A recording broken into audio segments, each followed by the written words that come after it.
먼저 기도하시겠습니다. 은혜와 사랑이 충만하신 거룩하신 아버지 하나님 감사합니다.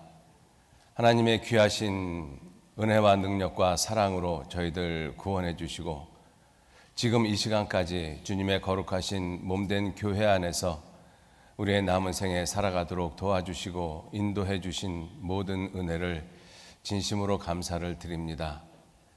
또한 저희를 구원해 주셨을 뿐만 아니라 하나님의 귀한 말씀과 그 사랑과 그 복음을 증거할 수 있는 귀한 직분을 우리 모두에게 허락해 주심에 더욱 감사드립니다. 주님께서 우리에게 맡겨주신 이 직분, 주님 오실 때까지 충성을 다하면서 최선을 다하면서 이 일을 할 수 있도록 우리에게 지혜를 허락해 주시고 육체의 강건함도 허락해 주시고 담대함도 허락해 주시기를 진정 의지하고 부탁드립니다. 세상은 여러 가지의 모습으로 어두워져 가고 어지러워져 가고 있습니다. 이러한 세상에서 구원함을 받은 우리 그리스도인들이 어떻게 살아가는 삶이 진정 아름다운 삶인가 깨달을 수 있는 그러한 귀한 시간으로 오늘 한 시간 이끌어 주시고 인도해 주옵소서.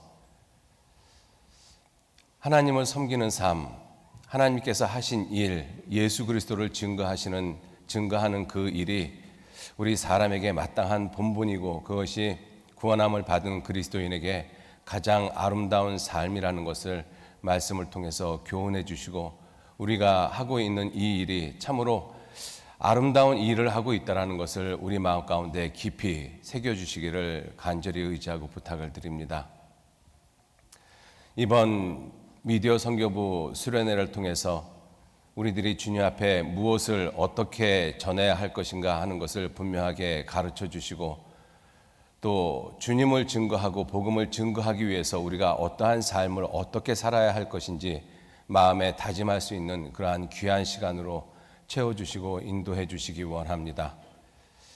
나머지 모든 일정도 선하신 주님의 뜻에만 의지하고 부탁드립니다. 모든 것 감사드리면서 우리를 죄악 가운데서 구원해 주신 거룩하신 예수님 이름으로 기도 올렸습니다. 아멘. 우리 이사야서 12장 5절 말씀 찾겠습니다.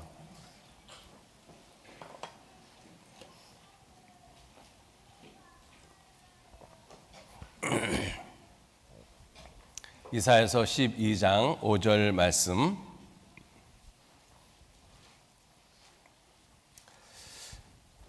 찾으셨으면 12장 5절 말씀 한 절 말씀 같이 읽도록 하겠습니다.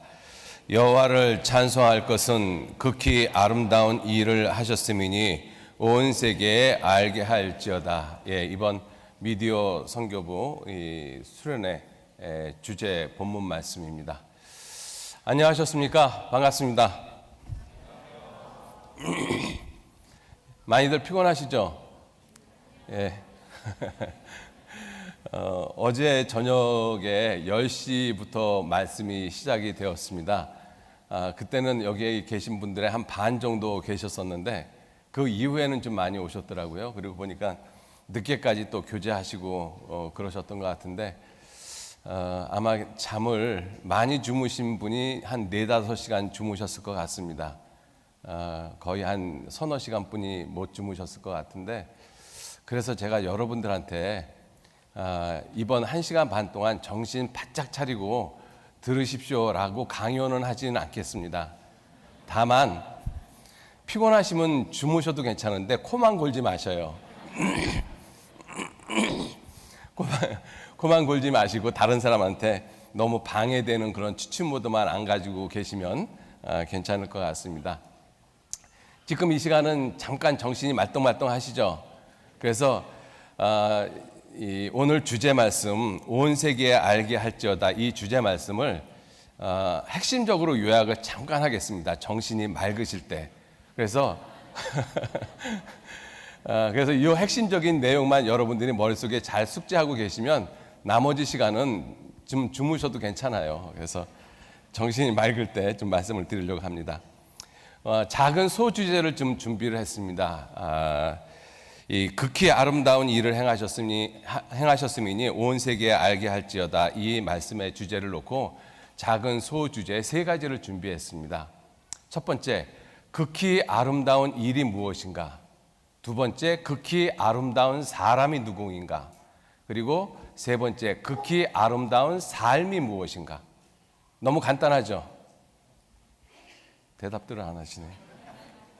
예, 이 3가지 주제를 가지고 오늘 좀 말씀을 드리고자 합니다. 첫째, 극히 아름다운 일은 결론부터 말씀을 드리면 인간의 영혼을 구원하시는 하나님의 일입니다. 가장 아름다운 일, 극히 아름다운 일이시죠. 그리고 극히 아름다우신 분이 누구냐면 바로 하나님이시고 사람이신 예수 그리스도이십니다.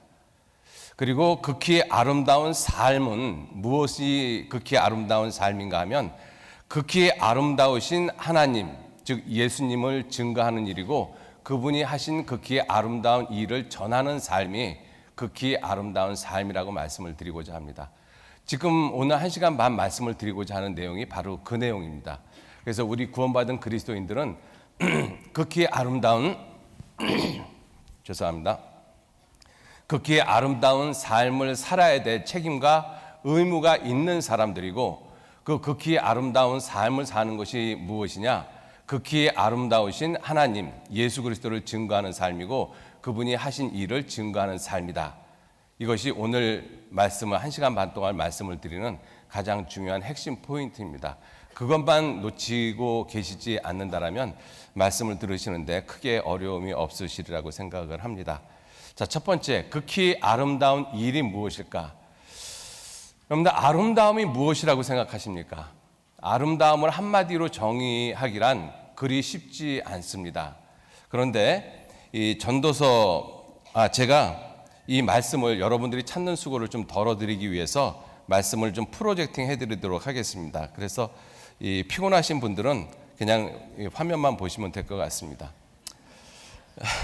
제가 배려를 참 많이 하고 있죠. 전도서 11장 7절 말씀에 빛은 실로 아름다운 것이라 눈으로 해를 보는 것은 즐거운 일이로다. 빛은 실로 아름다운 것이다. 이 성경 말씀은 이 진리라는 것을 우리가 알 수가 있죠. 만약에 빛이 없다라고 한번 생각을 해보셔요. 우리가 무엇을 볼 수 있고 무엇을 느낄 수 있을까? 빛이 있기 때문에 우리는 볼 수가 있고 빛이 있기 때문에 우리가 색을 구별할 수가 있습니다. 태양에서 오는 그 빛은 무색이지만 그 무색인 태양빛 안에 빨주, 노초, 파란보 7가지의 기본적인 색깔이 들어있고 그 7가지 색깔로 인해 가지고 수천만 가지 색깔이 창조되어집니다. 우리 눈은 그것을 볼 수 있도록 하나님이 만들어 놓으셨고, 따라서 빛은 실로 아름다운 것이라는 말씀은 참이라는 것을 우리가 알 수가 있죠. 그리고 빛이 정말 또 아름다운 이유는 빛은 생명에 관계되어지는 일을 하고 있습니다. 태양빛이 없다라면 생명은 결코 존재하지 못합니다.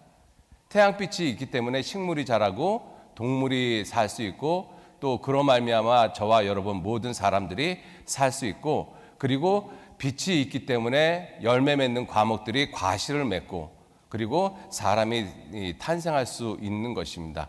빛은 물질적으로 존재하는 모든 세계에 어쩌면 가장 근본적인 원리라고 말씀을 드릴 수가 있습니다. 그래서 성경은 빛은 실로 아름다운 것이라. 그래서 아름다움을 생각을 해보려면 빛을 좀 깊이 생각하는 것도 지혜가 아닐까라는 생각이 들고요. 이 빛의 실체의 모습이 누구시냐면 바로 하나님이십니다. 그래서 요한 1서 1장 5절 말씀에 같이 한번 읽어보실까요? 우리가 저에게서 듣고 너에게 전하는 소식이 이것이니 곧 하나님은 빛이시라. 그에게는 어둠이 조금도 없으시니라. 빛은 실로 아름다운 것이라. 그런데 그 빛의 실체가 누구시냐면 바로 하나님 자신입니다. 따라서 하나님은 극히 아름다우신 분이십니다. 극히 아름다우신 그분이 하는 그 일이 가장 아름다운 모습이라는 것을 우리가 알 수가 있습니다. 이 빛이신 하나님께서 세상에 수없이 많은 일들을 하셨습니다. 하나님이 하시는 그 모든 일들을 우리가 좀 구체적으로 좀 정리를 해보면 크게 두 가지로 압축되어질 수 있습니다. 첫 번째는 창조하시는 일, 그리고 두 번째는 구원하시는 일, 구속하시는 일, 그 두 가지 일을 하셨습니다. 그래서 이사야서 12장 5절 말씀을 영어 번역으로 함께 좀 찾아보면 어떻게 표현하고 있는가 하면 이렇게 표현하고 있습니다. 여호와를 찬송할 것은 극히 아름다운 일을 하셨다. 우리나라 말은 단수 복수가 분명하지 않지만 영어 번역에서는 아주 분명하게 일들이라고 표현을 하고 있습니다. 극히 아름다운 일들을 하셨습니다. 많은 일들을 하셨죠. 그러나 그 많은 일들 가운데서 크게 두 가지로 요약을 한다라고 하면 창조하시는 일, 그리고 인간의 영혼을 구원하시는 일. 극히 아름다운 일은 인간의 영혼을 구원하시는 일입니다. 하나님이 세상을 창조하실 때는 하나님이 피 한 방울 땀 한 방울 흘리셨다라는 내용이 없습니다. 그런데 인간의 영혼을 구원하기 위해서는 하나님께서 자기의 아들을 죽는 데까지 내어주셨고 그 예수님께서 이 땅에 내려오셔서 땀방울이 핏방울이 되도록 간절히 기도하셨습니다. 따라서 창조하시는 일보다 저와 여러분들을 구원하시는 그 일이 훨씬 더 아름다운 일이라는 것을 우리가 알 수가 있죠. 자, 그런데 창조하는 일이나 인간의 영혼을 구원하시는 일이나 똑같이 다 생명에 관계되어지는 일을 하신 것입니다. 창조는 창세기 1장에 보시면 하나님이 무에서 유를 창조하십니다. 빛이 있으라 하심에 빛이 있었고 그 빛을 만들고 난 다음에 궁창 위의 물과 궁창 아래의 물을 나누시고 그리고 지구의 바다와 땅을 갖다가 나누시면서 땅에서 비로소 식물이 자라나게 하시고 그리고 동물들을 만드시고 그리고 마지막에 하나님의 형상대로 지음받은 저와 여러분들을 창조하셨습니다. 그래서 이 창조의 가장 궁극적인 그 모습을 보면 결국은 생명 창조이시죠. 하나님이 하시는 많은 일들이 있는데 그 모든 일들은 어떤 의미에서 전부 다 생명하고 관련되어진 일을 하고 계십니다. 자, 그게 창조에 관한 일이고 두 번째, 인간의 영혼을 구원하시는 일. 그 일도 역시 생명에 관계되어지는 일이십니다. 하나님은 우리의 영혼을, 영적인 생명을 구원하기 위해서 하나님은 놀라운 희생을 하셨습니다. 그래서 하나님께서 하신 그 모든 일, 극히 아름다운 일이라고 말씀을 하고 계시고 그 일을 위해서 우리들이 주님을 위해서 어떻게 살아가야 할 것인가, 그러한 마음의 다짐을 이러한 수련회를 통해서 한다라면 이 수련회가 참 깊고 의미 있는, 뜻깊고 의미 있는 그러한 시간이 우리 각자에게 되어지지 않을까라는 생각을 합니다. 자, 창조하는 일보다 구원하시는 일이 왜 그토록 더 중요하고 아름다운 일일까? 여러분들, 하나님이 세상을 왜 창조하셨을 것 같습니까? 갑자기 뜬금없이 이런 질문을 하니까 좀 이상하시죠? 하나님이 사람을 또 이 세상을 창조하신 이유는 하나님이 가지고 계신 속성 때문일 수 있습니다. 꼭 그것만이라고 정의하기는 어렵지만 하나님이 가지고 계신 그 성품을 살펴보면 하나님은 한 분이시라고 말씀을 하고 계시거든요. 하나님은 홀로 하나이신 하나님이시다. 여호와는 홀로 한 분이시다라고 분명히 말씀을 하고 계시고 그 하나이신 하나님께서 가지고 계신 많은 성품 중에서 하나님은 사랑이시다. 사랑이라는 성품을 가지고 계십니다. 자, 그러면 생각을 해보면 홀로 한 분이신 그분이 가지고 계신 성품이 사랑이기 때문에 어쩔 수 없이 사랑의 짝은 필요로 할 수밖에 없죠. 그래서 하나님은 사랑의 짝을 필요로 해서 사람을 만드셨고 그 사람이 존재하기 위해서 이 지구를 만드시고 이 지구가 존재하기 위해서 우주를 만드신 것입니다. 그래서 중세 유럽에서는 전 우주의 중심이 지구라고 말했던 이유는 신적인 관점에서 그렇게 이야기를 했던 것이죠. 그래서 이 하나님께서 사람을 창조하신 이유는 하나님의 사랑 때문에 사람을 창조했습니다. 그런데 그 사람이 하나님께서 그 사람을 창조하기 전에 하나님은 예지 능력, 미리 보시는 그러한 능력이 있으신 분이시기 때문에 그 사람을 창조하시고 그 사람을 하나님께로 끌어올리는 그 선악과 시험을 해야만 되고, 왜냐하면 피조물을 창조물의 위치까지 끌어올리는 일이 선악과 시험이지 않습니까? 그 시험에서 인간이 실패할 것을 미리 보시고 하나님께서 누구를 예정하셨는가 하면 하나님의 아들 예수 그리스도를 미리 예정하셨습니다. 창세 전에 미리 예정하셨다라고 말씀을 하고 계시죠. 그래서 에베소서 1장 4절 말씀해 보시면 1장 4절에 곧 창세 전에 그리스도 안에서 우리를 택하사, 창세 전에 세상을 만드시기 전에 우리를 택하셨는데, 우리를 택하기에 앞서서 누구를 먼저 택하셨느냐? 그리스도를 먼저 선택하셨습니다. 그래서 이 예수님께서는 창세 전부터 미리 알리신 바 된 자다, 이렇게 말씀을 하고 계십니다. 자, 그 예수님께서 예수님을 미리 예정하셔서 예수님을 통해서 아담으로 말미암아 실패한 그 모든 사람이 예수 그리스도 안에서 의롭게 돼서 다시 하나님께로 오는 그러한 일을 하나님께서 창세전에 미리 예정을 하셨던 것이죠. 그래서 예수님께서 이 땅에 오실 때 누가복음 2장 14절 말씀에는 이렇게 말씀을 하고 계십니다. 누가복음 2장 14절 말씀에 지극히 높은 곳에서는 하나님께 영광이요 땅에서는 기뻐하심을 입은 사람들 중에 평화라고 말씀을 하고 계십니다. 예수님께서는 이 일 때문에 오셨거든요. 그래서 예수님은 요한복음 5장 17절 말씀에 내 아버지께서 이제까지 일하시니 나도 일한다. 예수님은 그 일을 하러 오셨습니다. 그 일이 무슨 일이냐? 극히 아름다우신 일. 그 일을 위해서 이 땅에 오셨습니다. 그리고 그 일을 완성을 하시고, 그리고 우리 모든 사람이 하나님 아버지께로 갈 수 있는 그런 놀라운 길을 열어주셨죠. 그래서 예수님께서 친히 말씀하시기를 내가 곧 길이요 진리요 생명이니 나로 말미암지 않고는 아버지께로 올 자가 없다.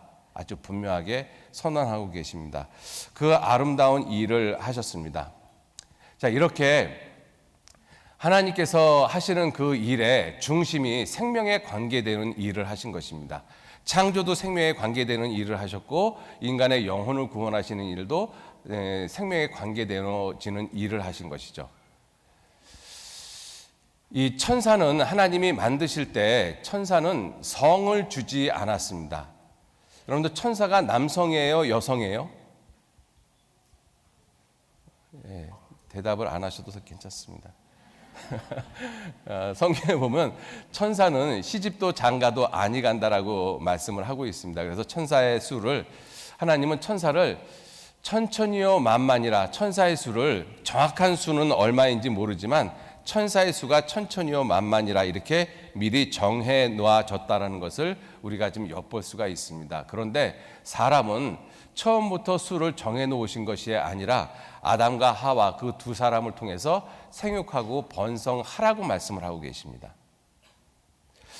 자, 생명에 관계되어지는 일은 아름다운 일이라고 말씀을 드렸습니다. 창세기 1장 28절 말씀을 보시면 하나님이 그들에게 복을 주시며 그들에게 이르시되 생육하고 번성하여 땅에 충만하라. 생육하고 번성하려면 성이라는 것이 반드시 있어야 되는 것이죠. 하나님이 하시는 일의 중심이 생명에 관계되는 일이고, 그 일을 사람에게 말씀하시기를 생육하고 번성해라. 그러기 위해서 사람에게 무엇을 주셨는가 하면 성이라는 것을 주셨습니다. 그래서 천사들은 성이 없고 오직 사람에게만 성을 주셨던 것이죠. 그리고 그 사람, 창조한 사람을 27절 말씀해 보시면 하나님이 자기 형상 곧 하나님의 형상대로 사람을 창조하셨다. 이렇게 이 말씀이 끝이 나도 아무런 지장이 없죠. 그런데 그 뒤에 남자와 여자를 창조하셨다라는 말씀을 굳이 하셨어요. 남자하고 여자 똑같은 사람이지만 굉장히 다른 존재인 것입니다. 그 다른 존재가 결국은 하나가 되어지는 목적이 하나님이 원하시는 것이거든요. 그래서 창세기 2장 24절 말씀에 하나님이 이 남자와 여자 이 둘을 한 몸을 이루라고 말씀을 하셨습니다. 그 한 몸을 이룰 수 있는 유일한 것이 바로 성이라는 것이죠. 그래서 성이라는 것은 인간이 범죄하기 전에 하나님이 사람에게 주신 것입니다. 그래서 사람에게 있는 성 자체는 아주 아름다운 것입니다. 하나님이 아름답듯이 사람이 아주 아름다운 것이죠. 여러분들, 하나님이 자기 형상 자기 모양대로 사람을 만들었다라고 말씀을 하시지 않습니까? 그 하나님은 진실로 아름다운 분이라고 성경은 아주 분명하게 말씀을 하고 계십니다. 가장 아름다우신 분이 자기의 형상 자기의 모양대로 만든 존재가 바로 사람입니다. 그 사람이 가장 아름다운 존재이거든요. 따라서 사람은 짐승하고 절대적으로 다른 존재인 것입니다. 그 아름다운 그 사람, 남자 여자 이 둘이 또 아름다운 사랑을 통해서 둘이 결국은 한 몸이 이루어지는 것이죠. 그래서 성은 하나님께서 인간이 범죄하기 전에 주신 가장 아름다운 선물입니다. 그래서 그 아름다운 선물을 통해서 남자 여자를 통해서 이 사랑을 통해서 결국은 하나의 새로운 생명이 탄생하잖아요. 그게 아름다운 것이거든요. 여러분들, 생명의 탄생은 정말로 아름다운 것입니다. 이 얼어붙은 겨울의 그 동토에 봄이 되면 새싹이 움트고 있는 모습을 보면 정말 아름다운 모습이죠. 또 이 과일나무에 열매가 차츰차츰 자라면서 익어가는 모습을 보면 정말 아름다운 모습입니다.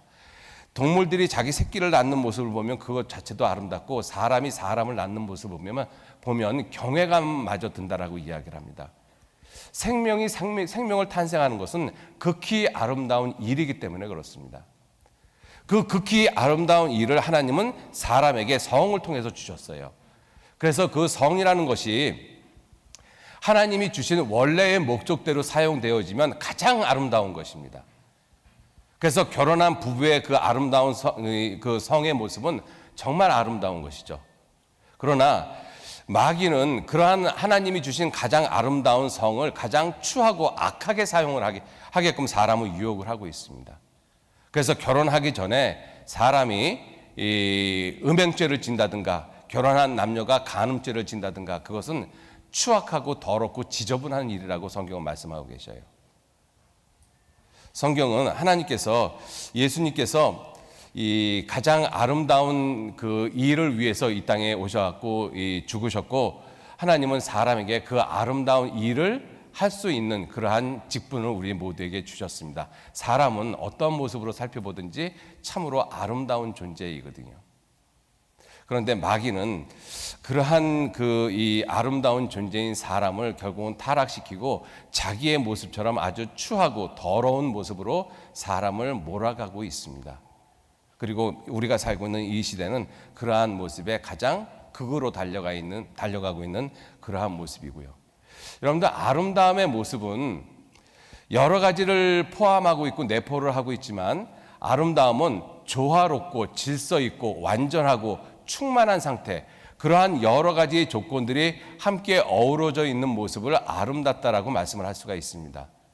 이 사탄 마귀가 이 하나님 앞에서 이 배반하고 타락되어지기 전까지 하나님은 그 사탄을 가장 아름다운 존재로 만들었다고 말씀을 하고 계십니다. 에스겔서 28장 12절 말씀해 보시면, 인자야, 제가 읽겠습니다. 인자야, 두로 왕을 위하여 애가를 지어 그에게 이르기를, 주 여호와의 말씀에 너는 완전한 도장이었고 지혜가 충족하며 온전히 아름다웠다. 이 두로 왕에 대해서 말씀을 하고 있지만 결국은 천사 루시퍼를 하는 말씀이라는 것을 14장 말씀을 통해서 알 수가 있어요. 14절 말씀을 통해서 알 수가 있습니다. 온전히 아름다웠다. 온전히 아름다운 이유가 무엇이었냐? 완전함이 있고 충족함이 있기 때문이라고 말씀을 하고 계셔요. 그래서 이 완전함이 갖고 있는 모습은, 이 아름다운 모습은 완전함이 있고 충족함이 있고 질서가 있고 조화로운 이러한 여러 가지 것들이 어우러져 있는 모습이 완전한 아름다움을 만들어낸다는 것을 알 수가 있죠. 그런데 이렇게 이 아름답게 지어진 천사가 하나님이 말씀하시기를, 13절 말씀부터 제가 읽겠습니다. 내가 옛적에 하나님의 동산 에덴에 있어서 각종 보석, 홍보석, 황보석, 금강석, 황옥, 홍만호, 창옥, 청보석, 남보석, 홍옥, 황금으로 단장하였으며, 내가 지음을 받던 날에 너를 위하여 소고와 비파가 예비되었도다. 너는 기름 부음을 받는 덮는 그룹이며, 이 체룹이라고 말씀을 하고 있죠. 그죠? 그래서 이 천사라는 것을 우리가 알 수가 있고, 내가 너를 세우며 내가 하나님의 성산, 거룩한 산, 화강석 사이에서 왕래하였도다. 그런데 내가 지음받던 날로부터 내 모든 길에 완전하더니 아름다웠다라는 것이죠. 아름다웠더니 마침내 불의가 드러났도다. 내 무역이 풍성함으로 내 가운데 강포가 가득하여 내가 범죄하였도다. 너 덮는 그루바, 그러므로 내가 너를 더럽게 여겨 하나님의 산에서 쫓아내었고 화강석 사이에서 멸하였도다. 내가 아름다움으로 내 마음이 교만하였으며 내가 영화로움으로 내 지혜를 더럽혔음이니요. 내가 너를 땅에 던져 열왕 앞에 두어 그들의 구경거리가 되게 하였도다. 내가 죄악이 많고 무역이 불의함으로 내 모든 성소를 더럽혔으며, 계속 더럽혔다라는 말씀을 하고 있죠. 아름다움의 말에 반대의 의미를 가지고 있는 것들은 여러 가지가 있지만 더럽다는 것도 그 중에 하나인 것입니다. 더러운 것을 아름답다라고 이야기하지는 못하죠. 그런데 이와 같이 아름다운 존재가 왜 이렇게 더럽혀졌는가? 결국은 이 교만 때문이라고 성경은 말씀을 하고 있습니다.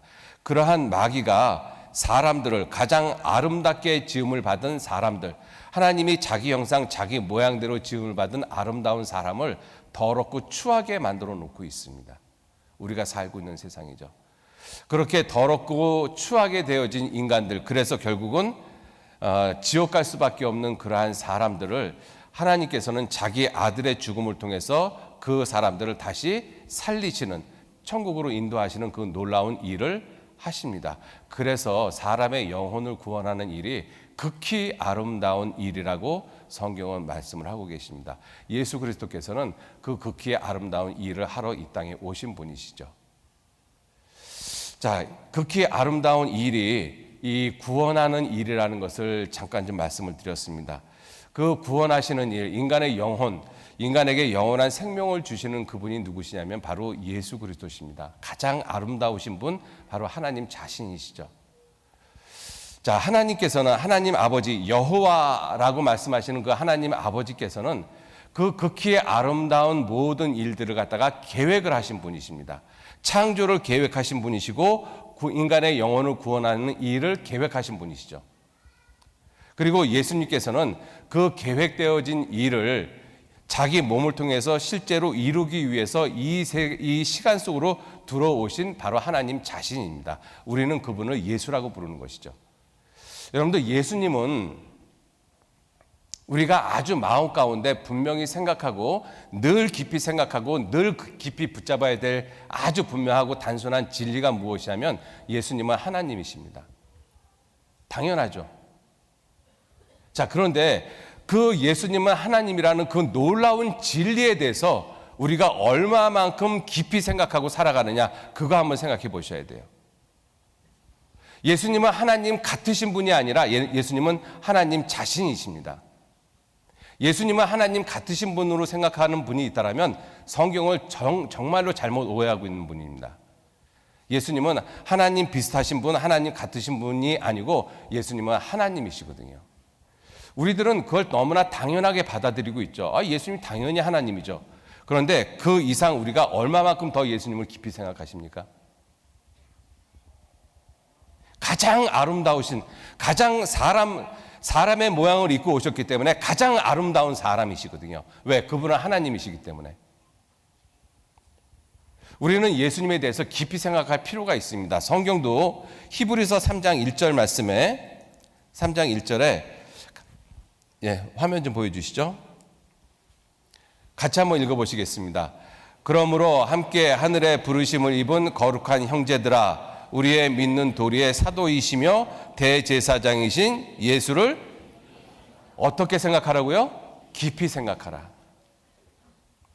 여러분들, 우리가 우리의 삶에서 나를 구원해 주신 그 예수님, 내게 지극히 아름다운 일을 행하신 그 예수님을 깊이 생각하는 그 삶의 모습은 항상 있어야 됩니다. 여러분들, 우리가 하루 24시간을 살아가면서 주로 내가 많이 생각하는 것이 무엇이라고 생각하십니까? 내가 오늘 하루 24시간을 살아가는데 이 24시간 중에서 나는 어떠한 부분에 대해서 가장 많은 시간을 갖다가 할애하고 있을까? 성경은 예수를 깊이 생각하라고 우리에게 거듭 말씀하고 계십니다. 이 부분이 왜 그렇게 중요하냐면 예수님이 극히 아름다운 일을 행하셨는데 그것을 어떻게 구체적으로 행하셨는지 우리가 좀 자세히 알 필요가 있거든요. 성경은 예수님이 하나님이라고 아주 분명하게 선언하고 계십니다. 로마서 9장 5절 말씀에도 조상들도 저희 것이요 육신으로 하면 그리스도가 저희에게서 나셨으니 저는 예수님이시죠. 만물 위에 계셔 세세의 찬양을 받으실 하나님이시라. 예수님은 하나님이시라 성경은 분명히 말씀하고 계시죠. 또 요한일서 5장 20절 말씀에도 또 아는 것은 하나님의 아들이 이르러 우리에게 지각을 주사 우리로 참된 자를 알게 하신 것과 또한 우리가 참된 자 곧 그의 아들 예수 그리스도 안에 있는 것이니 그는 참 하나님이시요 영생이시라. 예수님은 하나님 같으신 분이 아니라 하나님이십니다. 예수님은 하나님 같은 분으로 이야기하고 있는 기독교 안에 다른 종파들이 있습니다. 거짓입니다. 근본적으로 거짓이에요. 예수님은 하나님으로 인정하지 않고 하나님 같으신 분으로 이야기하고 있는 모든 사람들이 있다면 그건 성경적으로 다 거짓입니다. 예수님은 하나님 같으신 분이 아니라 성경에서 예수님은 참 하나님이시오 영생이시다라고 분명하게 말씀을 하고 계십니다. 가장 아름다우신 분이시죠. 사람의 모습을 입고 오셨기 때문에 사람으로서는 가장 아름다우신 분이십니다. 왜? 그분이 하나님이시기 때문에. 가장 아름다우신 하나님이시기 때문에. 그분이 내 영혼을 구원하시는 가장 아름다운 일을 하셨어요. 그 가장 아름다운 일을 어떻게 하셨느냐? 어떻게 하셨느냐? 그죠? 여러분들 아름다움이라는 것은 아까 잠깐 에스겔서 28장 12절에 있는 말씀, 그 사단에 대한 말씀을 통해서 이 완전하고 충족한 모습, 그래서 내가 아름다웠다라고 말씀하고 있습니다. 아름다움이 가지고 있는 그 모습 중에 하나가 완전하다라는 것이거든요. 완전하다. 자, 그런데 완전하다라는 의미를 다른 표현으로 영원하다라고 표현해도 크게 틀리지 않습니다. 우리가 살고 있는 이 세상은 항상 바다와 같이 요동하는 물결과 같은 그러한 모습입니다. 일정한 것이 하나도 없죠. 그런데 우리가 들어가는 천국은 히브리서 12장 28절 말씀에 그러므로 우리가 진동치 못할 나라를 받았으니, 진동치 못할 나라, 변하지 않는 나라, 움직이지 않는 나라, 완전한 나라이기 때문에 그렇습니다. 영원한 나라이기 때문에 그렇습니다. 그래서 예수님께서 하신 그 모든 내용은 영원하고 완전하다라는 것을 의미하고 있습니다. 예수님께서 영원하시고 완전하신 분이시고 히브리서 13장 8절 말씀해 보시면 예수 그리스도는 어제나 오늘이나 영원토록 동일하시느니라. 왜? 완전하신 분이시기 때문에 그렇습니다. 완전하신 분이시기 때문에. 그래서 어제나 오늘이나 영원토록 동일하다. 여러분들 우리가 살고 있는 이 시대는, 우리가 살고 있는 이 세상은 완전한 세상이 아닙니다. 그래서 어쩔 수 없이 발전할 수밖에 없는 그러한 패러다임을 가지고 있어요. 인간의 역사는. 근데 우리 여러분들 지금 다 이 셀폰, 핸드폰 가지고 계시잖아요. 그 핸드폰을 보면 내가 원하지도 않는데 자기 나름대로 이 업그레이드 한다고 자기가 막 업그레이드 하거든요. 이 핸드폰을 운영하는 그 체제를 갖다가 다시 더 나은 버전으로 업그레이드 한다는 것입니다. 그 의미가 뭐겠어요? 지난 버전이 불완전한 것이 있으니까 그 불완전한 것을 보존해서 새롭게 업그레이드 한다는 것이거든요. 그래서 지금 갖고 있는 그 버전이 예전 버전보다 훨씬 더 온전한 버전이죠. 그런데 이것도 불완전한 모습이 발견이 되어지면 또 업그레이드 또 합니다. 그것을 인간의 역사에서는 발전이라고 이야기를 하고 있죠. 그래서 이 발전이라는 그 말에 숨어 있는 의미가 무엇이냐면 결국은 완전하지 않다라는 것을 의미하고 있습니다. 우리가 살고 있는 이 세상은 지나가는 세상이기 때문에 완전하지 않습니다. 그런데 예수 그리스도만큼은 어제나 오늘이나 영원토록 변함이 없으셔요. 왜? 완전하기 때문에. 예수 그리스도는 업그레이드 되어지지 않습니다. 성경은 업그레이드 되어지지 않습니다. 그래서 성경은 말씀하시기를 요한계시록 22장 18절 말씀해 보시면 요한계시록 22장 18절 말씀에 내가 이 책의 예언의 말씀을 듣는 각인에게 증거하노니 만일 누구든지 이것들 외에 더하면 하나님이 이 책에 기록된 재앙을 그에게 더하실 터이요 만일 누구든지 이 책의 예언의 말씀에서 제하여 버리면 이 책에 기록된 생명나무와 및 거룩한 성의 참여함을 제하여 버릴 것이라. 왜? 이 성경 자체가 완전하기 때문에 그렇습니다. 완전한 성경을 불완전한 인간의 지식을 가지고 가감하지 말라라고 성경은 분명히 말씀하고 계십니다. 예수 그리스도도 어제나 오늘이나 영원토록 동일하시고 성경도 어제나 오늘이나 영원토록 동일하신 진리의 말씀이십니다. 예수님께서 하신 그 일이 그래서 영원하실 수밖에 없다는 것이죠. 영원하신 하나님, 영원하신 예수님께서 하시는 그 모든 일은 불완전한 일이 아니라 완전한 일을 하셨습니다. 완전한 일을 하셨다는 그 의미는 영원한 일을 하셨다는 뜻입니다. 영원한 일. 인간의 역사 가운데서 인간이 하는 그 모든 일은 결코 완전하고 영원한 것이 없습니다. 세상의 모든 것들, 내가 모든 완전한 것을 보니 완전한 모든 것이 끝이 있으나 그러나 주의 계명은 심히 넓으니이다. 인간이 만들어 놓은 것 완전하다라고 하는 것 결국은 끝이 있습니다. 다 불완전하기 때문에. 그러나 주의 계명은 심히 넓으니이다. 영원하고 완전하다는 뜻입니다. 예수님께서 하신 일, 극히 아름다운 일이 왜 극히 아름다운 일이냐? 완전한 일이기 때문에 그렇습니다. 완전하다라는 것은 영원한 것을 의미하고 있다라고 말씀을 드렸습니다. 그래서 예수님께서 하시는 그 일이 극히 아름다운 일이다. 극히 아름다운 일. 그죠?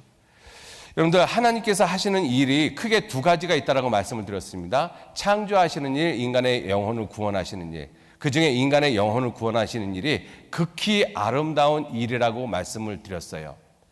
왜 그 일이 극히 아름다운 일이냐면 영원하신 그 예수님, 그 예수님께서 영원하신 일을 하셨기 때문에 그래요. 영원하신 일을 하셨습니다. 이 시간 속에 들어오셔서 그분이 하신 일이 영원하신 일을 하셨다는 것입니다. 여러분들, 우리가 잘 알고 있는 말씀, 이건 중요한 말씀이니까 한번 찾아보시죠.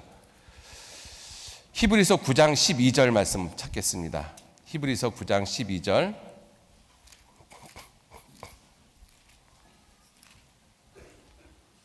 히브리서 9장 12절. 찾으셨으면 같이 읽겠습니다. 염소와 송아지 피로 아니하고 오직 자기 피로 영원한 속죄를 이루사 단번에 성소에 들어가셨느니라. 예수님께서 하신 그 속죄가 무슨 속죄냐면 영원한 속죄입니다. 영원한 속죄. 여러분들, 제가 오늘 영혼에 대한 말씀을 몇 구절 드릴 텐데 그 영혼이라는 말씀을 완전하다라는 의미하고 함께 생각을 좀 해보셔요. 영혼이 완전합니다라는 것으로 함께 좀 생각을 해보시면 이해하기가 훨씬 더 쉬울 것입니다.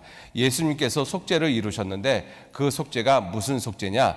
영원한 속죄라고 말씀을 하고 계십니다. 이 영원한 속죄를 통해서 우리에게 주신 생명이 무엇이냐면 영원한 생명입니다. 요한 1서 2장 25절 말씀에 그가 우리에게 약속하신 약속이 이것이니 곧 영원한 생명이니라. 영원한 생명, 완전한 생명이죠. 다시는 죽지 않는 생명. 우리가 갖고 있는 이 육체의 생명은 불완전한 생명입니다. 그러니까 70년, 80년 살다가 죽지만 우리가 얻은 예수 그리스도의 죽음과 부활을 믿는 그 믿음을 통해서 얻어진 이 생명은 영원한 생명, 완전한 생명이거든요. 그래서 다시 죽지 않는다.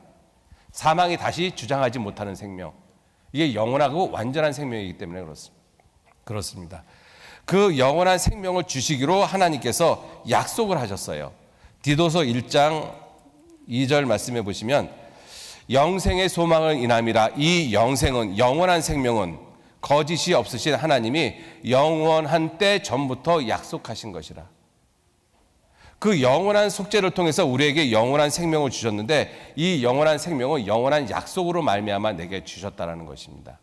그 영원한 약속을 이루기 위해서 이 땅에 오신 분이 영원하신 그 예수님, 어제나 오늘이나 영원토록 변함이 없으신 동일하신 그 예수님이십니다.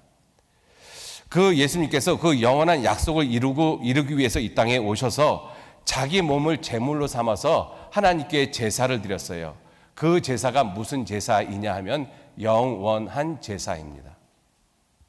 구약시대 때 이스라엘 백성들이 양이나 소로 제사를 드렸던 것은 영원한 속죄가 아니죠. 그거는 불완전한 속죄이기 때문에 그 제사를 통해서는 어떤 사람도 온전하게 죄 용서함을 받을 수가 없습니다. 그래서 매년마다 제사를 지낸다라고 말씀을 하고 계시죠. 히브리서 10장 보시죠. 히브리서 10장 11절 말씀 제가 읽겠습니다. 제사장마다 매일 서서 섬기며 자주 같은 제사를 드리되 이 제사는 언제든지 죄를 없게 하지 못하거니와. 왜? 영원한 속죄가 아니기 때문에, 완전한 속죄가 아니기 때문에. 자, 그런데 12절 말씀 같이 읽겠습니다. 오직 그리스도는 죄를 위하여 한 영원한 제사를 드리시고 하나님 우편에 앉으사. 오직 그리스도는 무슨 제사를 드리셨느냐? 한 영원한 제사를 드리셨다. 다른 표현에는 한 번 제사를 드리시고 영원히 효과 있는 제사를 드리셨다라고 말씀하신 거예요. 예수님께서 하신 일이 다 이와 같이 영원에 관계되는 일을 하신 것입니다. 완전하신 일이십니다. 그래서 극히 아름다운 일을 하셨다라고 말씀하신 거거든요. 한 영원한 제사를 드리셨다. 자, 그래서 한 제사를 드리시고 영원히 효과 있는 제사를 드리셨기 때문에 17절에 하시는 말씀이 또 저희 죄와 저희 불법을 내가 다시 기억지 아니하리라 하셨으니 이것을 사하셨은즉 다시 죄를 위하여 제사 드릴 것이 없느니라. 왜? 영원한 제사이기 때문에. 영원한 제사가 아니면 다시 제사를 드려야죠. 구약시대 때 이스라엘 백성들처럼 1년이 됐든 10년이 됐든 100년이 됐든 1000년이 됐든 다시 제사를 드려야 되는데 예수님께서는 한 번 제사를 드리고 영원히 효과 있는 제사를 드리시기 때문에 하나님께서는 내 죄를 다시 기억하지 않는다. 그래서 내가 죄로 말미암아 다시 제사 드릴 것이 예수 그리스도께서 다시 오셔서 제사 드릴 것이 없다라고 말씀을 하고 계셔요. 영원한 속죄이기 때문에 그렇습니다. 그 영원한 속죄를 통해서 영원한 제사를 통해서 구원을 받은 사람을 어떻게 온전케 하셨느냐? 영원히 온전케 하셨습니다. 14절 말씀 14절 같이 읽겠습니다. 저가 한 제물로 거룩하게 된 자들을 영원히 온전케 하셨느니라. 영원히 온전케 하셨느니라. 자, 이러한 말씀들을 우리가 살펴보면 구원받은 사람이 다시 지옥 갈 수 있겠습니까? 없겠습니까? 다시 갈 수가 없죠. 만약에 구원받은 사람이 구원 이후에 어떠한 모습으로 잘못해가지고 다시 지옥에 간다라면 그거는 영원한 제사도 아니고 영원한 속죄도 아니고 영원히 온전케 되어진 것도 아니죠. 그러나 성경은 영원한 속죄로 말미암아 구원을 받은 것을 영원한 구원이라고 말씀을 하고 계시고 그것이 영원한 생명이라고 말씀하고 계시고 그것이 영원한 제사, 영원히 온전케 됐다라고 말씀하고 계십니다. 그래서 우리에게 주시는 그 안전이 이사야서 32장 17절 말씀해 보시면 화면 좀 보여주시죠. 같이 한번 읽겠습니다. 의의 공효는 화평이요 의의 결과는 영원한 평안과 안전이니라. 영원한 평안과 안전, 의의 공효, 의의 결과. 예수 그리스도가 십자가에 돌아가신 것이 그거 하나님의 의입니다. 그 결과가 내게 주어진 것이 뭐냐? 영원한 평안과 영원한 안전이라는 것입니다. 내가 구원받은 이후에 무엇인가 잘못돼가지고 내가 다시 지옥에 간다면 그것은 결코 영원한 안전이 아닙니다. 영원한 편안도 아니고. 예수 그리스도가 우리에게 주신 것은 완전한 안전이거든요. 다시는 지옥 가지 않는 영원한 평안과 영원한 안전, 그것을 우리에게 주셨습니다. 그래서 우리에게 있는 위로가 무슨 위로인가 하면 데살로니가 후서 2장 16절 말씀에 우리 주 예수 그리스도와 우리를 사랑하시고 영원한 위로와 좋은 소망을 은혜로 주신 우리 하나님 아버지께서 우리에게 주신 위로가 영원한 위로인 것이죠. 만약에 그 사람이 구원을 받은 다음에 다시 지옥에 간다면 지옥에서 무슨 위로가 있습니까? 그건 영원한 위로가 아니죠. 영원한 위로를 주셨습니다. 그리고 우리에게 주시는 그 이 영광이 디모데후서 2장 10절 말씀에 우리에게 주신 것이 무엇이냐면 구원을 영원한 영광과 함께 주셨습니다. 영원한 영광과 함께 주셨어요.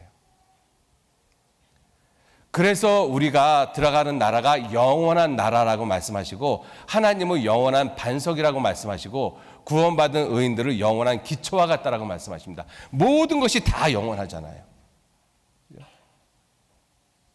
예수님께서 하신 일이 다 영원한 일을 하신 것입니다. 시간 속에 들어오신 그 하나님이시지만 시간 속에서 하신 그 일이 잠시 있다가 없어지는 그 일을 하신 것이 아니에요. 시간 속에서 그 일을 하셨지만 영원한 일, 결과적으로 모든 것이 다 영원한 일을 하신 것입니다.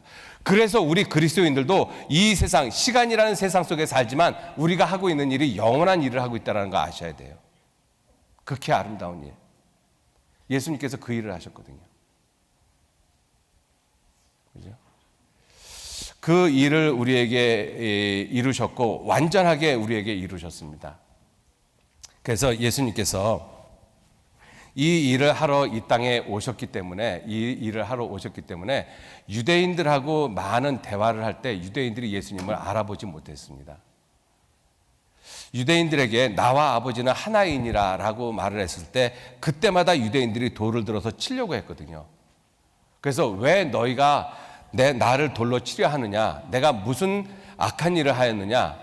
그때 유대인들이 대답하기를 선한 일을 인해서 우리가 너를 돌로 치려는 것이 아니라 참남함을 인함이다. 그리고 하는 말이 내가 사람이 되어 자칭 하나님이라 하는도다. 예수님은 이 땅에 오셔서 영원한 일을 하시는 하나님이시거든요. 그런데 유대인들은 그걸 못 알아봤어요. 그래서 예수님께서 무슨 말씀을 하셨는가 하면 요한복음을 한번 보시죠. 요한복음.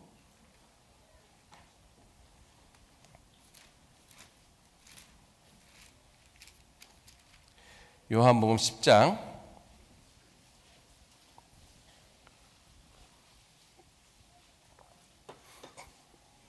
요한복음 10장 예수님께서 내가 저에게 영생을 주노니 영원히 멸망치 아니할 것이다 이러한 말씀을 쭉 하시고 30절 말씀에 나와 아버지는 하나이니라 내가 곧 하나님이라는 뜻이죠.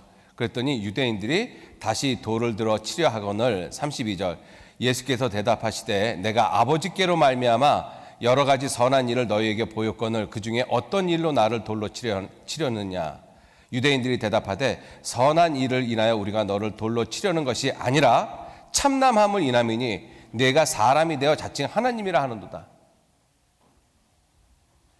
여러분들 유대인들에게 이 예수님이 내가 너희가 말하는 하나님이다 이걸 유대인들이 인정하기란 정말로 힘들고 어려운 일입니다. 여러분들 저나 여기 계신 여러분들이나 내가 하나님이라고는 누구든지 다 말할 수 있어요. 그죠? 누구든지 다 말할 수 있습니다. 그런데 내가 하나님이라고 말을 해놓고 하나님이라는 증거를 보여주지 못한다면 그 사람은 정신병동에 가야 돼. 그죠? 예수님은 자신이 하나님이라고 말씀을 하시고 하나님일 수밖에 없는 많은 표적을 행하셨습니다. 인간이 절대로 할 수 없는 그러한 일들을 하셨어요. 그게 자신이 하나님이란 것을 보여주는 증거이거든요. 그리고 또 예수님께서 말씀하시기를 이렇게 유대인들이 자신을 예수님을 하나님으로 인정하고 받아들이지 못하기 때문에 예수님께서 뭐라고 말씀하셨는가 하면 너희가 내가 하나님인 걸 믿지 못하겠거든 믿지 않아도 좋다. 그런데 내가 하는 그 일은 보고 믿으라고 말씀을 하고 계셔요. 그 일이 그토록 중요한 일이기 때문에 그렇습니다.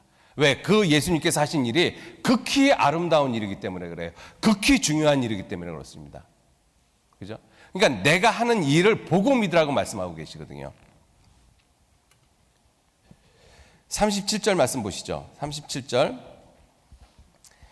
만일 내가 내 아버지의 일을 행치 아니하거든 나를 믿지 말려니와 내가 행하거든 나를 믿지 아니할지라도 그 일은 믿으라. 그러면 너희가 아버지께서 내 안에 계시고 내가 아버지 안에 있음을 깨달아 알리라 하신대. 예수님이 얼마나 답답하셨으면 이 말씀 하셨겠어요. 이 말씀을 제자들에게도 하셨습니다. 예수님께서 내가 곧 길이요 진리요 생명이니 나로 말미암지 않고는 아버지께로 올 자가 없다. 그랬더니 빌립이 주님 그렇게 어려운 말씀 하지 마시고 우리에게 아버지 한 번만 보여주십시오. 그러면 족하겠습니다. 예수님께서 하시는 말씀이 빌립아 내가 이렇게 오래 너희와 함께 있으되 내가 나를 알지 못하느냐? 나를 본 자는 아버지를 보았거늘 어찌하여 아버지를 보이라 하느냐? 예수님이 그 말씀 하시잖아요. 그리고 10절 말씀에 요한복음 14장 10절 말씀 보시죠.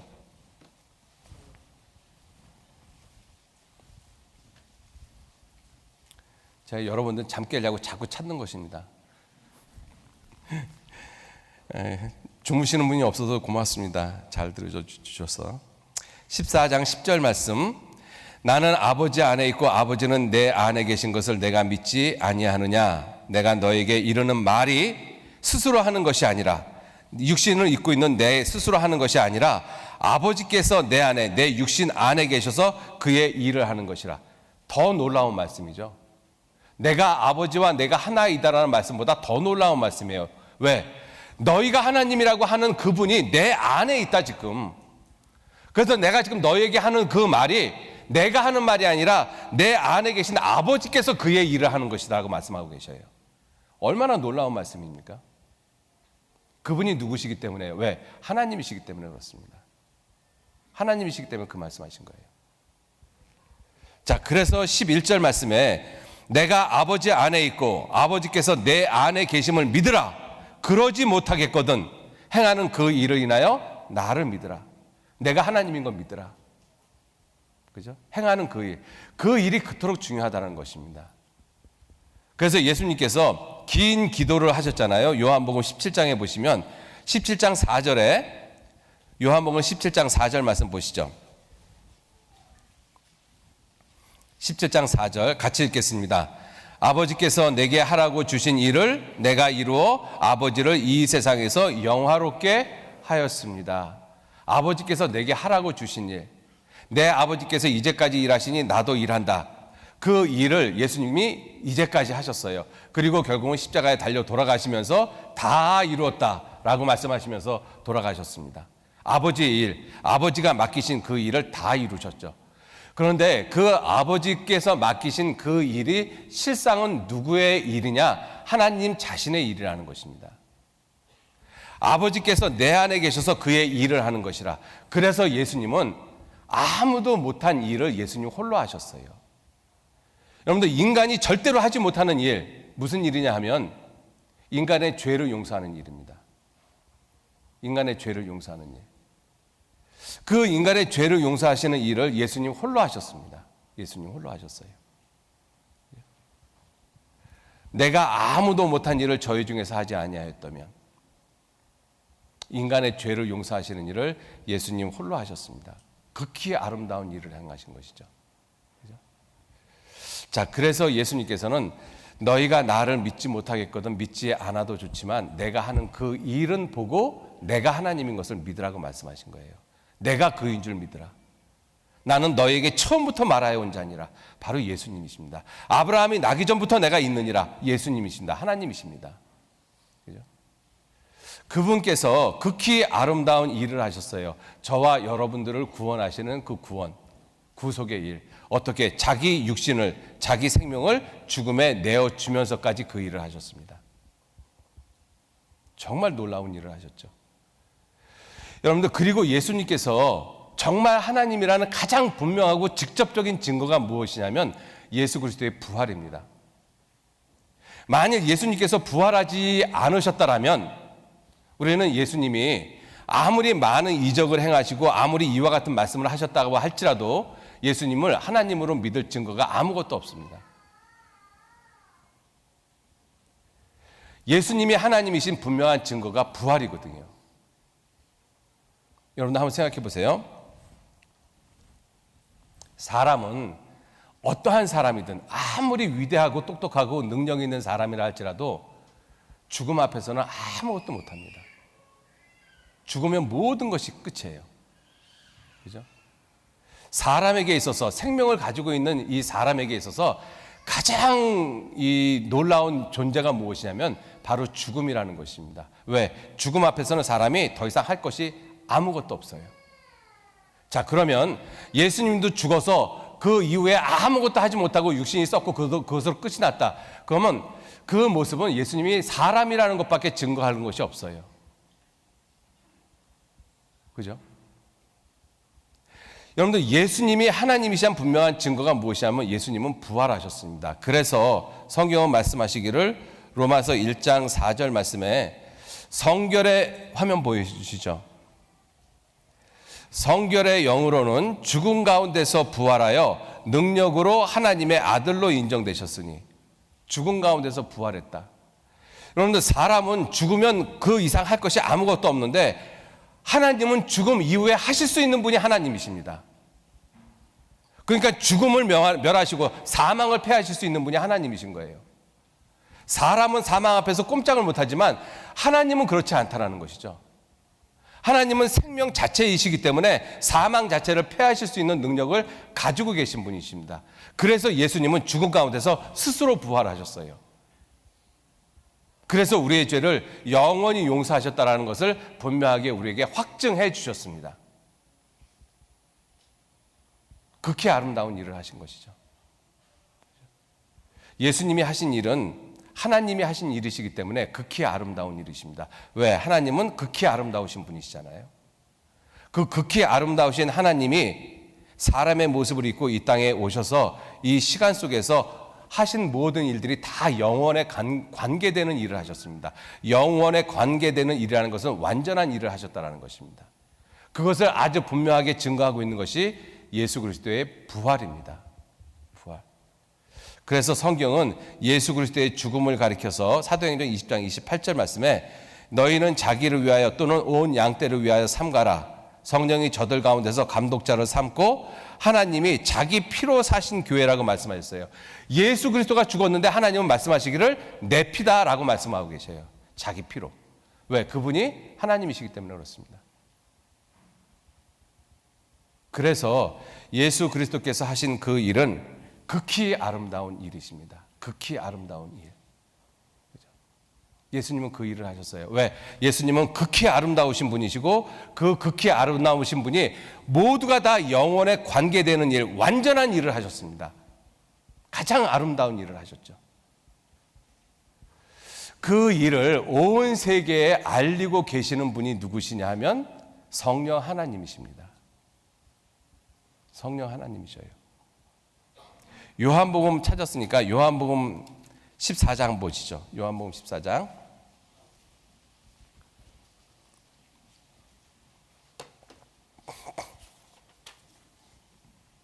요한복음 14장 성령에 대해서 말씀을 하십니다. 16절 말씀. 16절. 내가 아버지께 구하겠으니 또 다른 보혜사를 너에게 주사 영원토록 너희와 함께 있게 하시리니 저는 진리의 영이라. 세상은 능히 저를 받지 못하나니 이는 저를 보지도 못하고 알지도 못함이라. 그러나 너희는 저를 아나니 저는 너희와 함께 계시며 또 너희 속에 계시겠습니다. 여러분들 이러한 말씀을 그냥 읽고 넘어가지 마시고 한 번쯤 생각해 보셔요. 이 성령을 지금 예수님이 하신 말씀이잖아요. 이 성령께서 이 세상에 오시고 그 성령이 누구시냐? 진리의 영이신데 영원토록 너희와 함께 있겠다. 너희와 영원토록 함께 있는 그 모습이 뭐냐? 너희 속에 계시겠다라고 말씀하시는 거예요. 내 곁에 계시는 분이 아니라 내 속에 계시겠다. 여러분 그분이 성령이십니다. 그죠? 내 속에 들어와 계신 그 성령, 내 속에 들어와 계신 그 그리스도의 영, 그분이 내 속에 들어와 계시면 무슨 일을 하겠느냐 하는 거예요. 여러분들 보세요. 아까 요한복음 14장 10절 말씀에 내 아버지께서 내 안에 계셔서 그의 일을 하는 것이라. 그러니까 예수님이 하시는 일은 누구의 일이냐면 하나님 자신의 일이잖아요. 하나님 아버지의 일이잖아요. 그럼 성령께서 내 안에 계셔서 내가 일을 한다라면 그게 누구의 일이 되겠습니까? 성령께서 하시는 일이거든요. 그게 그리스도인의 삶의 모습인 것입니다. 예수 그리스도가 내 안에 사시는 모습, 성령께서 내 안에 사시는 모습. 그죠? 왜? 분명히 성경은 그렇게 말씀하셨잖아요. 저는 너희와 함께 거하시며 또 너희 속에 계시겠습니다. 너희 속에 계시겠습니다. 내 속에 계셔서 하시는 일이 무엇이냐? 15장 보셔요. 15장 26절 말씀. 내가 아버지께로서 너에게 보낼 보혜사 곧 아버지께로서 나오시는 진리의 성령이 오실 때에 그가 나를 증거하실 것이요. 성령은 누구를 증거하시는가 하면 지극히 아름다우신 분 예수 그리스도를 증거합니다. 성경도 예수 그리스도를 증거하죠. 너희가 성경에서 영생을 얻는 줄 생각하고 성경을 상고하거니와 이 성경이 곧 내게 대하여 증거하는 것이로다. 여러분들 성경도 예수님을 증거하고 성령도 예수 그리스도를 증거하고 계셔요. 자, 그리고 16장을 보시면 이렇게 말씀하십니다. 16장 13절 말씀. 그러하나 진리의 성령이 오시면 그가 너희를 모든 진리 가운데로 인도하시리니 그가 자의로 말하지 않고 오직 듣는 것을 말하시며 장래의 일을 너에게 알리시리라. 장래의 일을 너에게 알리시리라. 그가 내 영광을 나타내리니 내 것을 가지고 너에게 알리겠습니다. 알리겠습니다. 여호와께서 극히 아름다운 일을 하셨습니다. 그것을 온 세계에 알게 할지어다. 그 알게 하시는 주체가 누구시냐면 성령이십니다. 온 세계에 알게 하시는 주체가 성령이셔요. 그죠? 여러분들, 성령 하나님께서는 내 안에 계셔서 자기의 일을 하십니다. 그리스도 안에 계셔서 자기의 일을 하시거든요. 그 자기의 일이 무엇이냐? 예수 그리스도에 대한 것, 그죠? 내 것을 가지고 너에게 알게 하겠습니다. 결국은 알리는 일을 하십니다. 예수 그리스도께서 하신 지극히 아름다운 일을, 전 세계에 알리는 일을 내 속에 들어와 계신 성령께서 하고 계시죠. 그죠?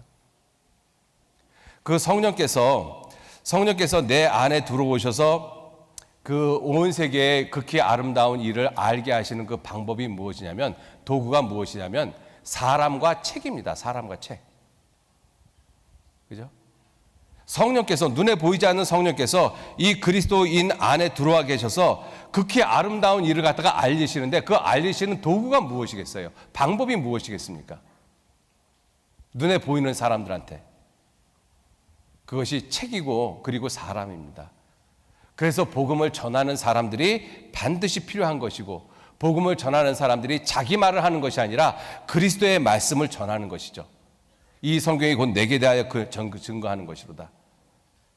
그래서 성령께서 사람 안에 들어와 계셔서 사람을 통해서, 성경을 통해서, 하나님의 말씀 성경을 통해서 하시는 일, 그 일을 가장 본인에게 투영되어진 삶을 산 사람이 누구냐면 바울 사도죠. 바울 사도의 삶은 성령께서 바울 사도 안에 계셔서 성경 14권을 기록하게 하셨습니다. 극히 아름다운 일을 갖다가 기록을 하게 하셨잖아요. 그리고 바울의 삶을 통해서 그것을 전 세계에 전하고 계셨습니다. 그래서 바울 사도의 1차, 2차, 3차 전도 여행을 통해서 온 세계에 복음이 전파되어지도록 하나님이 그렇게 역사하셨던 것이죠. 사도행전 1장 8절 말씀에 오직 성령이 너에게 임하시면 너희가 권능을 받고 예루살렘과 유대와 사마리아와 땅끝까지 이르러 내 증인이 되리라. 성령께서 하시는 일입니다. 성령께서 그 일을 하시거든요. 그 성령께서 하시는 일을 충족하게 아름다운 모습으로 이루며 살아간 사람들의 대표적인 사람이 바울 사도의 모습인 것이죠. 그리고 두기고의 모습도 엿볼 수가 있습니다. 이 에베소서 6장 1절 말씀에 보시면은요, 이 두기고에 대해서 말씀을 하시는데 6장 21절 말씀에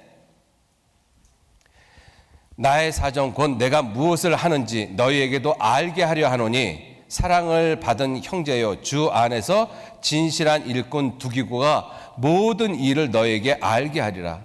모든 일을 너희에게 알게 하리라. 극히 아름다운 일을 온 세상에 전할지어다. 바울 사도가 한 그 모든 일을 너희에게 알게 할지어다.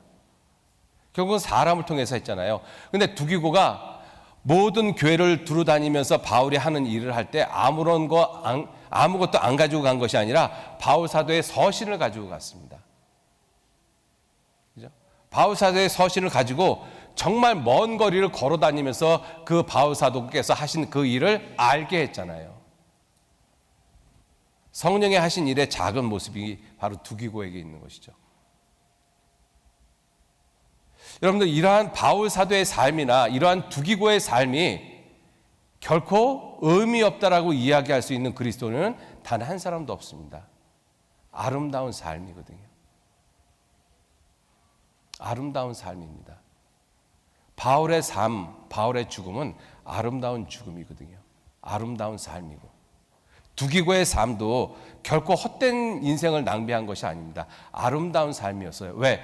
바울이 하고 있는 그 일을 온 교회에 있는 사람들에게 알게 하는 일을 했습니다. 바울의 개인의 일을 한 것을 전한 것이 아니잖아요.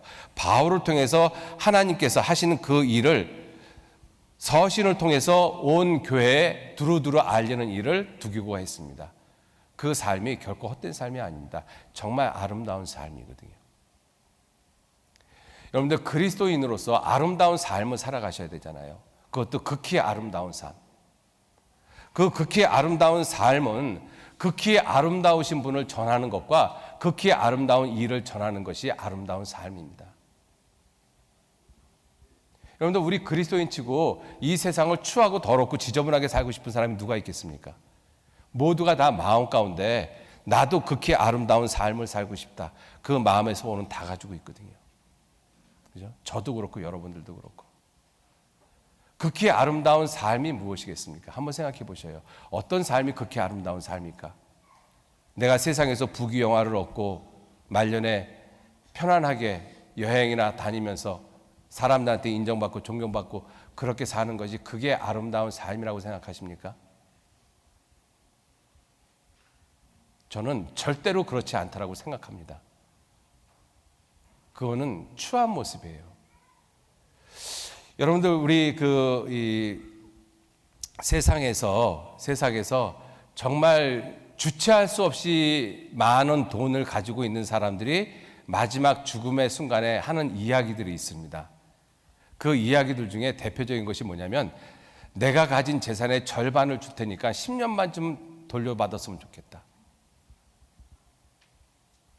내가 가진 재산 다 줘도 10년 못 돌려받거든요. 근데 절반을 줄 테니까 10년만 돌려받았으면 좋겠다. 추한 모습이죠. 그죠? 정말 추한 모습입니다.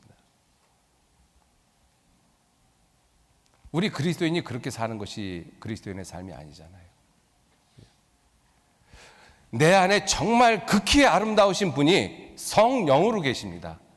그리고 극히 아름다운 이 일을 통해서 내가 구원함을 받았어요. 그래서 극히 아름다운 분의 아들, 극히 아름다운 분의 자녀라는 칭호를 받고 있는 사람들입니다. 너희는 여호와 보시기에 존귀한 자라. 우리 그런 사람들이잖아요. 여호와 보시기에 존귀한 자라. 하나님이 나를 보시기에 존귀하게 본다면 내 삶이 어떠한 삶을 살아야 될 것 같습니까? 존귀한 삶을 살아야죠. 존귀한 삶을. 그렇죠? 여러분들 존귀한 삶을 사는 그 구체적인 방법이 무엇이냐면 예수 그리스도가 내 안에 사시는 방법입니다. 내가 그리스도와 함께 십자가에 못 박혔나니 그런즉 이제는 내가 산 것이 아니요 오직 내 안에 그리스도께서 사신 것이라. 그리스도께서 사시는 삶, 그게 존귀한 삶이잖아요. 그게 아름다운 삶입니다. 그죠? 그리스도께서 내 안에서 사는 삶, 그게 정말 존귀한 삶이거든요. 예수님 안에 누가 사셨는가 하면 아버지께서 사셨어요. 예수님 안에. 그러니까 그 삶이 존귀한 삶이고 극히 아름다운 삶이시죠. 예수님 33년의 육체의 삶이 그 삶이 정말 아름다운 삶이거든요. 왜? 그 육체를 가지고 오신 그 예수님 안에 누가 계셨는가 하면 하나님 아버지가 계셨기 때문에 그래요. 그래서 예수님께서 요한복음 아까 찾으셨죠? 요한복음 6장 한번 찾아보시죠. 요한복음 6장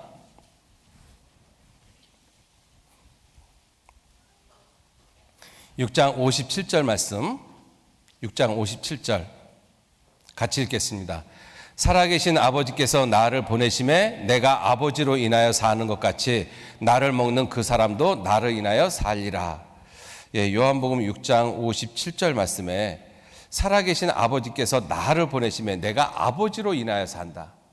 그와 마찬가지로 나를 먹는 그 사람, 나를 믿는 그 사람도 나로 인하여 살리라. 예수 그리스도로 말미암아 구원을 얻는다, 영원한 생명을 얻는다는 뜻이잖아요. 근데 이 뜻이 거기에만 그치겠습니까? 여러분들 로마서 1장 17절 말씀에 복음에는 하나님의 의가 나타나서 믿음으로 믿음에 이르게 하나니 기록된 바 오직 의인은 믿음으로 말미암아 살리라. 이 믿음으로 산다는 이 말씀도 영혼 구원 받은 말씀만이겠습니까? 그 이후의 말씀하고는 전혀 상관이 없나요? 여러분들 내가 구원을 받는 것도 믿음으로 말미암아 구원을 받습니다. 구원받은 이후에 생활하는 것, 주님을 만날 때까지 이 세상에 사는 삶도 믿음으로 사는 것이거든요. 마찬가지로 살아계신 아버지께서 나를 보내심에 내가 아버지로 인하여 살았다. 아버지가 사는 삶이라고 말씀하신 거잖아요.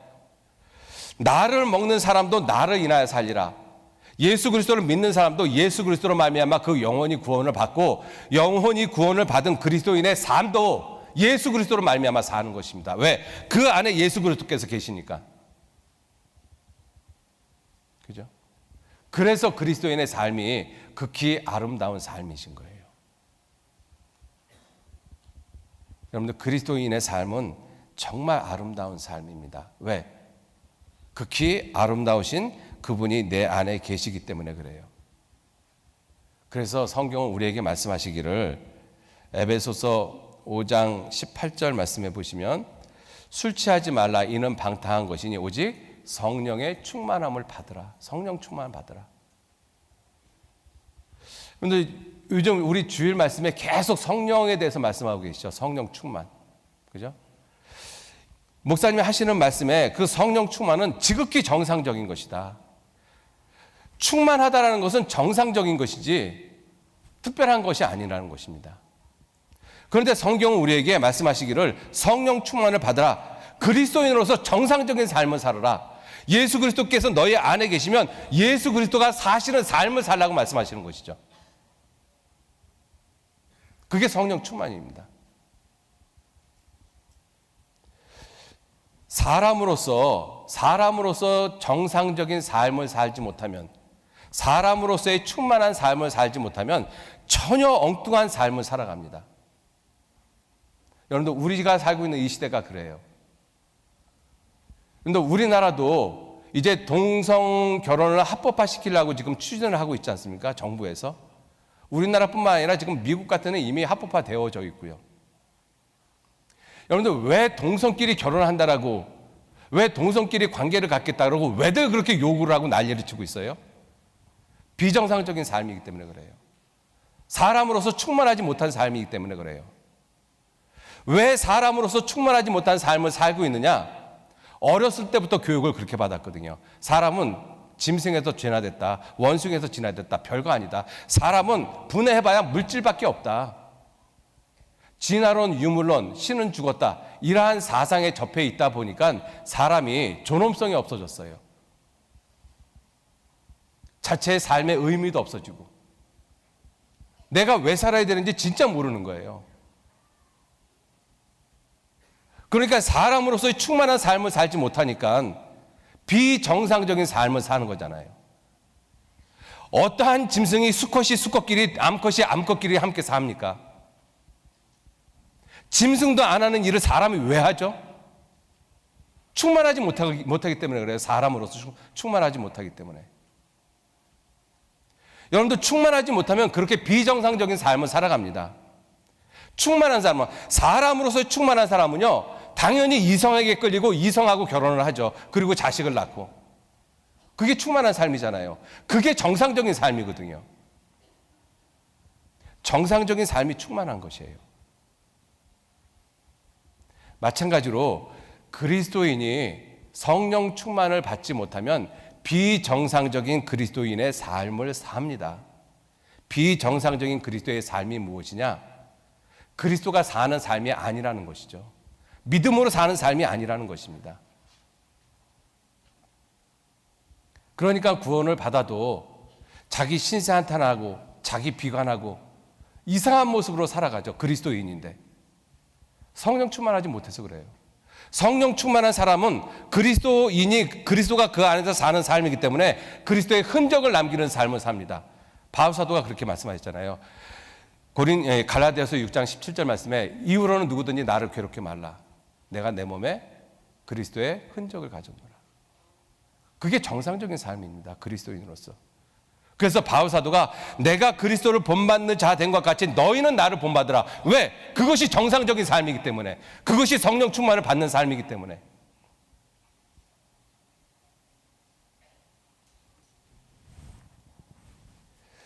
여러분들 성령 충만을 받아야 됩니다. 성령 충만을 받는 것이 다른 것이 아니거든요. 그리스도인으로서 정상적인 삶을 사는 거예요. 그리스도인으로서 정상적인 삶을 사는 것이 무엇이냐? 예수 그리스도가 사는 삶입니다. 믿음으로 사는 삶이거든요. 그러한 삶에 극히 그 아름다운 삶이 무엇이냐면, 극히 아름다우신 예수님, 극히 아름다운 일을 행하신 그 구원의 복음을 온 세계에 전파하는 삶, 그게 극히 아름다운 삶이고, 그게 정상적인 그리스도인의 삶인 거예요. 그게 정상적인 삶입니다.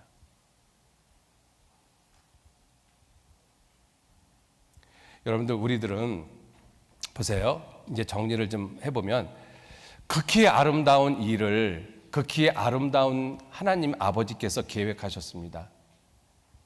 그리고 그 극히 아름다운 일을 계획하신 그 일을 하나님 아들, 극히 아름다우신 예수님께서 이 땅에 오셔서 자기 몸을 통해서 완벽하게 이루셨어요. 영원한 속죄, 모든 것이 영원하고 완전한 일을 하셨습니다. 그래서 극히 아름다운 일이에요. 그리고 그 극히 아름다운 일을 놀랍게도 성령께서 우리를 통해서 그 일을 온 세계에 알리고 계십니다. 그 일을 알리고 계셔요. 여러분들, 우리가 지금 이 자리에 와 있는 것은 내가 그냥 우리 교회 미디어 선교부에서 봉사를 하고 있기 때문에 내가 여기 참여했다라고 생각하지 마십시오. 극히 아름다운 일을 온 세계에 알리기 위해서 내가 여기 와 있는 것입니다. 하나님은 나를 그렇게 부르셨어요. 여러분, 내게 맡겨진 일에 대해서 내가 사명감을 갖지 못하면요, 극히 아름다운 일을 전할 수가 없습니다. 그걸 어떻게 전합니까? 그죠? 내가 열정도 없고 의무감도 없고 책임감도 없고 아무것도 없어요. 그냥 교회에서 가라니까 왔고 하라니까 하고, 그러한 모습으로 어떻게 극히 아름다우신 그 하나님께서 하신 그 극히 아름다운 일을 어떻게 전할 수 있겠습니까? 불가능하죠. 여러분들, 극히 아름다우신 하나님이 하신 극히 아름다운 일을 전하기 위해서는 내가 극히 아름다운 삶을 살아가셔야만 돼요. 예수 그리스도께서 내 안에 사시는 삶, 그 삶을 가지셔야 됩니다. 그것을 우리가 배우러 왔어요. 여기 함께 수고하시는 우리 형제 자매님들 가운데서 어떤 분들이 그렇게 살고 계시는 사람들이 있거든요. 그러한 분들하고 함께 교제하면서 나도 저런 삶을 살아야 되겠다. 그거 우리 서로 배우러 왔습니다. 극히 아름다운 삶을 살기 위해서.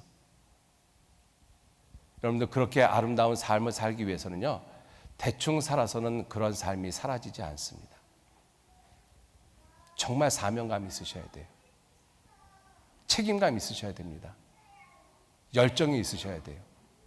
그러지 않으면 극히 아름다운 삶을 못 사십니다.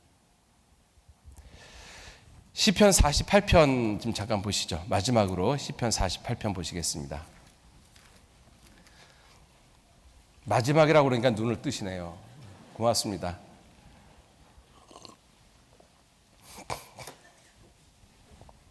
시편 48편. 이 시편 48편의 배경이 여호사밧 왕 시대 또는 히스기야 왕 시대라고 이야기를 합니다. 좀 이따가 설명을 드리도록 하고요. 48편 10절에서 13절 말씀까지 같이 읽도록 하겠습니다. 하나님이여, 주의 이름과 같이 찬송도 땅끝까지 미쳤으며 주의 오른손에는 정의가 충만하였나이다. 주의 판단을 인하여 시온산은 기뻐하고 유다의 딸들은 즐거워할지어다. 너희는 시온을 편답하고 그것을 순행하며 그 망대들을 계수하라. 그 성벽을 자세히 보고 그 궁전을 살펴서 후대에 전하라. 마지막 절 같이 읽겠습니다. 이 하나님은 영영이 우리의 하나님이시니 우리를 죽을 때까지 인도하시리로다. 자, 이 여호사밧 시대, 왕 시대가 어떠한 시대였는가 하면요, 역대상 20장 20절 말씀에 제가 찾아드리겠습니다.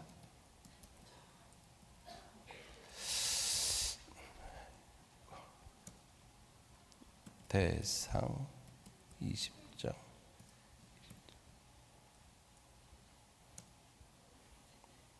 이거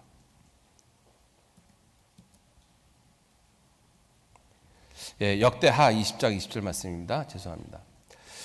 이 여호사밧 왕 시대에 이 주변 나라하고 싸움이 붙었는데, 이 여호사밧 왕이 하나님, 내가 우리를 치러오는 이 큰 무리를 어떻게 대적할 줄 알지 못하고 다만 주를 바라봅니다. 그리고 어린아이 부녀자들 찬양들을 갖다 앞세워 놓고 많은 백성들 앞에서 기도했습니다. 그런데 그렇게 나가서 기도하고 나가 보니까 20절에 이에 백성들이 일찍이 일어나서 드고와 들로 나가니라. 나갈 때 여호사밧이 서서 가로되 유다와 예루살렘 거민들아, 내 말을 들을지어다. 너희는 너희 하나님 여호와를 신뢰하라. 그리하면 경고히 서리라. 그 선자를 신뢰하라. 그리하면 형통하리라 하고, 그리고 그 찬송을 하면서 나갔더니 그 노래와 찬송이 시작될 때 여호와께서 복병을 두어 유다를 치러 온 암몬 자손, 모압 자손, 세일 사람을 치게 하심으로 저희가 패하였으니, 곧 암몬 자손, 모압 자손이 일어나 세일산 거민을 쳐서 진멸하고 세일 거민을 멸한 후에 저희가 피차에 살육하였더라. 그리고 다 죽어버렸어요.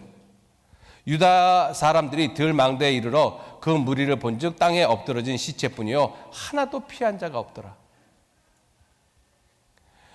히스기야 왕 시대 때 하룻밤에 18만 5천 명이 죽었습니다. 한번 그런 장면을 한번 생각해 보세요. 이렇게 지금 여기 지금 24절에 있는 말씀처럼 가서 본즉 엎드러진 시체뿐이다. 18만 5천 명이 하룻밤에 죽었어요. 홍해가 갈라지고 그 물이 합쳐지면서 애국 군대가 다 죽어버렸습니다. 여러분들, 우리는 그걸 알고 있지만 그 장면을 갖다 내가 사진으로 찍는다라고 하면 어떻게 찍겠는가? 그거 한번 생각해 보셔요. 여리고성이 무너졌습니다. 여리고성이 무너진 장면을 갖다가 사진으로 찍겠죠. 예수 그리스도께서 십자가에 달려 돌아가셨어요. 그 장면도 우리가 찍겠죠. 예수님이 부활하셨습니다. 부활하신 장면을 우리가 찍을 수가 없어요. 빈 무덤밖에 찍을 수가 없잖아요. 자, 그런 것을 찍고 나서 어떻게 하나님을 전하고 어떻게 하나님이 하신 일을 전할 것인가, 여러분들 생각해 보셔야 돼요. 내가 찍은 사진 한 장, 내가 쓴 기사 한 줄로 어떻게 하나님을 전하고 어떻게 하나님이 하신 일을 전할 것인가, 그거 생각하셔야 됩니다. 이 여호사밧 시대 때 땅에 엎드러진 즉 시체뿐이라고 하고 하나도 피한 자가 없다라고 말씀하셨잖아요. 여기 보시면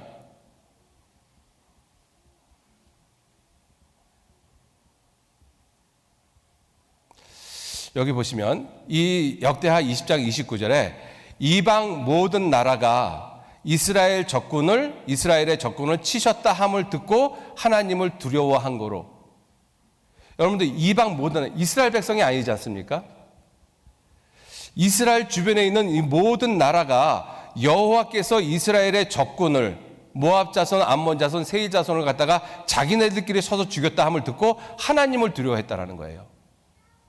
어떻게 전했길래, 어떻게 전달됐길래, 그 싸움에 대해서 어떻게 전했길래 이방 사람들이 하나님을 두려워했겠느냐고요. 이스라엘 민족을 두려워한 것이 아니라. 여러분들, 우리가 전해야 되는 것이 그거거든요. 어떤 사람을 전하는 것이 아니잖아요.